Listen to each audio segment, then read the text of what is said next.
All right, what is going on? Entertainment so time comes to y'all with another video. I'm doing Real Housewives of Atlanta recap. First of all, I will say this. This season is so enjoyable because things are really getting clocked, and I'm glad that things are getting clocked. So the cast goes and they celebrate Phaedra's birthday at the club, right? Mind y'all, it's a surprise to the cast because there's a lot of black people in the club. K Michelle ends up performing very special people. I was very surprised because we all know K Michelle does not perform for free. Phaedra was very grateful for it. That was really nice of K Michelle to not only perform, but the fact that she let Drew sing her song. I thought she was going to shade Drew when she said, now let's talk about people being delusional. I said, oh my God, here she goes. I thought she was going to start talking about Drew, how she's delusional, blase, blase, blase. She did not do that. Thank you. I really appreciate that because that would have been a little bit too much. Like, you get what I'm saying? Like, we in the middle of a club, like, ain't even that deep. So I'm glad she did not do that. Even Shamia got on there and performed her song. Now, meanwhile, as before they get to the club, Shamia and Kelly are by themselves and they decide, hey, we're not going to come all the way to Scotland and to not perform, but to not have fun and do our big one. So they decided to head over to the club. The moment they get there, Porsha get the hauling ass. Angela get the hauling ass. Cynthia follows afterwards. First of all, Cynthia, why are you leaving? I get what Shamia said was bad. Don't get me wrong. But like, y'all acted like she attempted to unalive Porsha. Y'all have said some grimy things to each other, please. Phaedra, you literally sat with Nene's half-sisters. Did you forget? Huh? Or did that just not happen? You know what's crazy about this season? These girls think just because a lot of the OGs are not around and, you know, it's a lot of new girls that play that we just got osmosis and we forget the past. Nah, babes, we remember it all. Uh-huh. We remember that. Remember when Nene said, "You're not smart. You sat with my half sisters and you didn't think they were gonna tell me?" Yeah, but that's not grimy though, right? All right, please. Them playing so innocent for what Shamia said to me, it blows me so much. Like, not all you girls have all of this, you know, stature and manner. All these years later. You know what I'm saying? But back then it was in all be. Had Shamia said that back then, nobody would have blinked an eye. They would have been like, oh, next topic. Like, it would not have been that. Oh my God. I get it's a big deal because it is her mom. Don't get me wrong. But I just feel like some of the girls, Cynthia being one of them, are taking it as if it's their beef. And I don't think that's fair to Shamia. So they all end up leaving the club. Shamia gets on the mic. She performs her song, right? And then after she performs her song, we see the girls that were leaving. We saw outside Freedom. Shout out to Freedom on the Beat, the makeup artist, the messy one that was in drama back in the day with the baddies. And then you see some of Drew's team. So Drew's team, she travels with her team. Okay, the budget's for her to travel with her team. Okay, then we see Shamia apologizing to K Michelle. I'm so glad the end of the episode said what I was thinking because I thought I was the only one. I'm like, why is Shamia always saying sorry? I have a tendency to do that. Don't get me wrong, because I'm very hard on myself.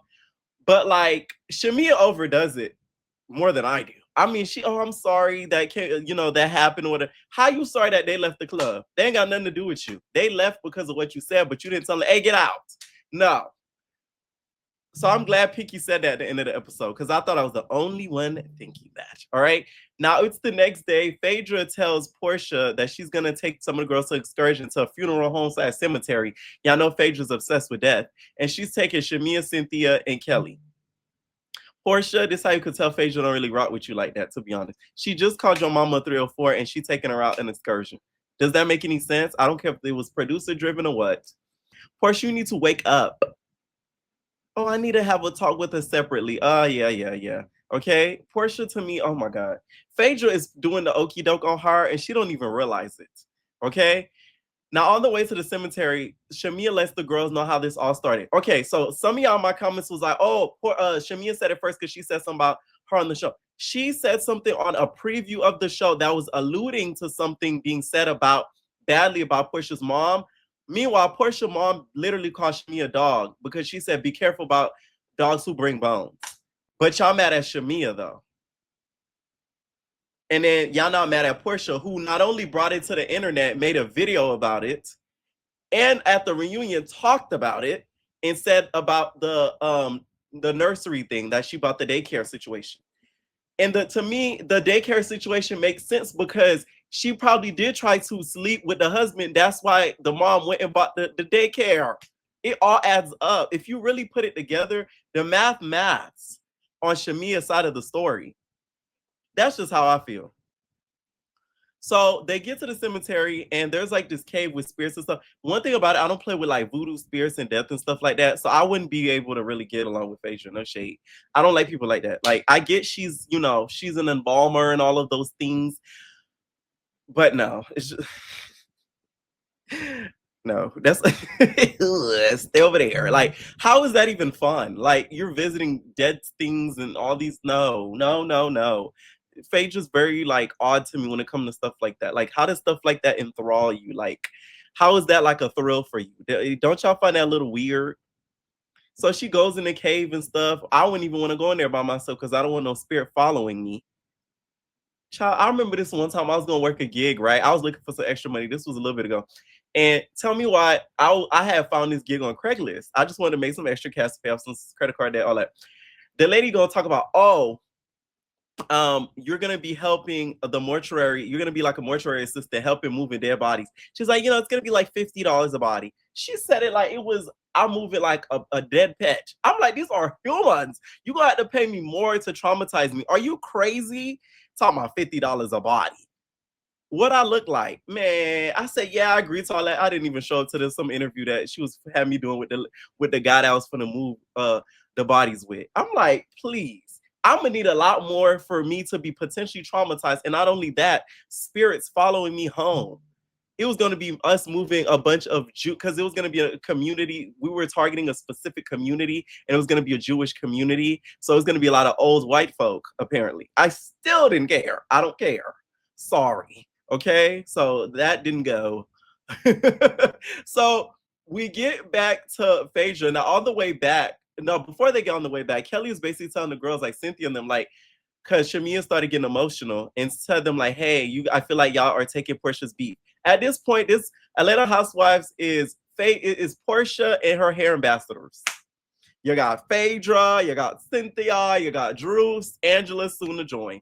Everybody is a Go Naked ambassador. Go Naked. They should rename it Real Housewives Go Naked. Literally, because everybody's an ambassador. So, of course, they're going to keep good with Princess Porsha because they want some of that ambassador coin. Go Naked has been making millions, billions, Porsha says. Ain't it? So, on the way back to the excursions, on the way back home, Phaedra just be getting caught up in lies. She gonna say, oh, she only had like 2 boyfriends since the Voice and Apollo. Basically, like she barely has explored, in my Love Island terminology, since the Voice and Apollo. I call cap. The way you be dressed like a baddie, Fort Phaedra, you can't tell me a man is not knocking your boots loose every other day. This is why I can't trust Phaedra. She just be lying. Like, you just literally made that up. You like, come on now. Cynthia even called her out, and her and Cynthia are cool. Like, really, girl? Please. You want us to believe that? Huh? You're not getting your boots knocked down? Sure. We're gonna let you believe that, okay? What's what they say? We're gonna let you keep living it up and not paying your taxes per usual, because that's just not making any sense at all. Okay. So on the way to the cemetery, that's when they have the conversation about that. And then we get to the dinner of it all, right?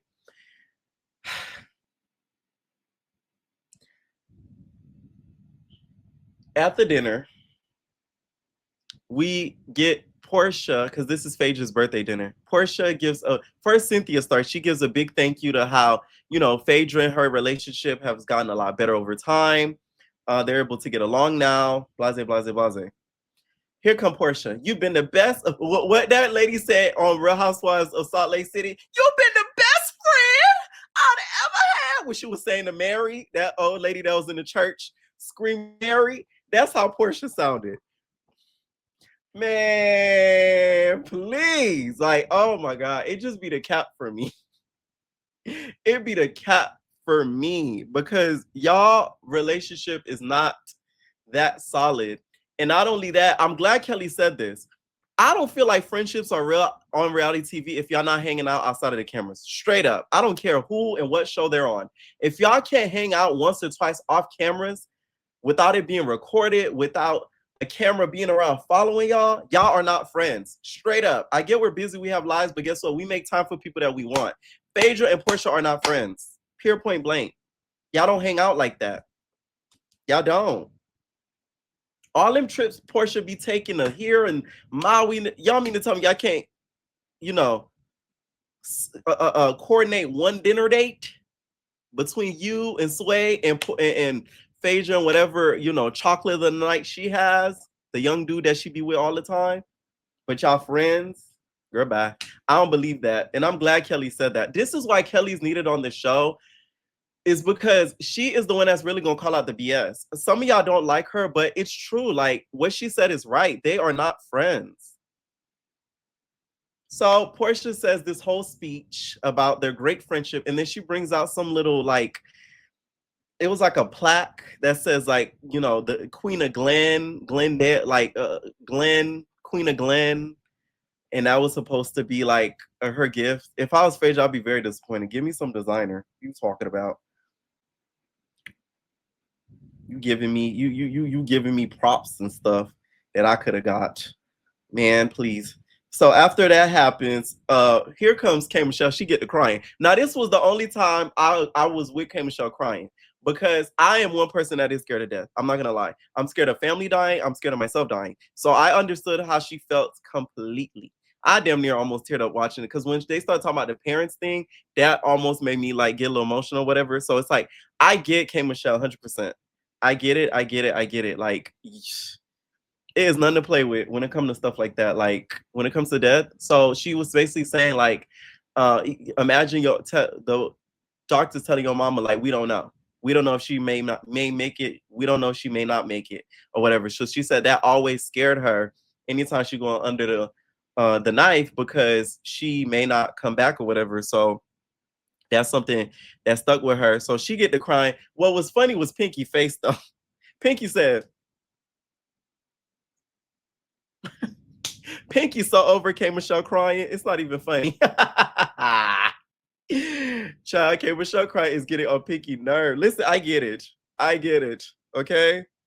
It's not, listen, it's repetitive. We all get it. But this the one time she was crying that I was feeling her. All right? Angela get to crying. Drew cries. She walks out the scene because they could all, you know, relate to what K Michelle is saying. So here comes Shamia.